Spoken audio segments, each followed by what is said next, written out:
चुनाव जिता दे मुझे, मैं भी सांसद पहुंच जाऊं और देश का सारा रुपया लेके घर को ले जाऊं।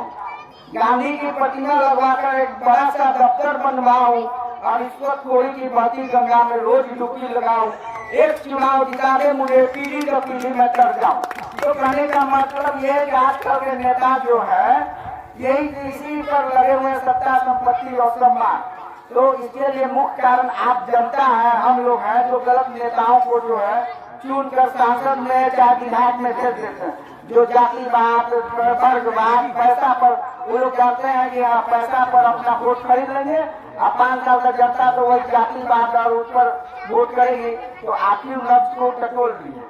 तो कहने का मतलब है कि आज युवा समिति के हम लोग यही पढ़ लेंगे कि जो है क्या कहते हैं कि युवा समिति निस्वार्थ भाव से जो अपने प्राणों की आहुति दी, उसी तरह हम लोग को भी निस्वार्थ भाव से जो है करना चाहिए। पिंटू है, वो भी जो निशान माने क्या कहते हैं कि जा रहा था वो टेम्पू चलाने, लेकिन देखा कि एक नाव जो पलट गई बागमती नदी में।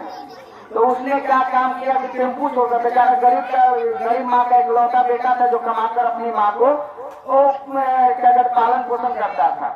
लेकिन देखा कि बागमती नदी में नाव पलट गई, तो उसने ये नहीं सोचा कि किस जाति का है, किस वर्ग का है, किस धर्म का है, किस मजहब का है, कुछ नहीं सोचा। उसने टेम्पू छोड़कर बागमती में कूद गया। कूदने के बाद उसने 4 बच्चों में 3 गो यादव था, 1 गो मुसलमान था, और उसने 4 बच्चों को जो है उस बागमती नदी से डूबने से बचा लिया। फिर उसने पलटी मारी कि लेकिन उसी में अनबैलेंस होकर वो डूब गया।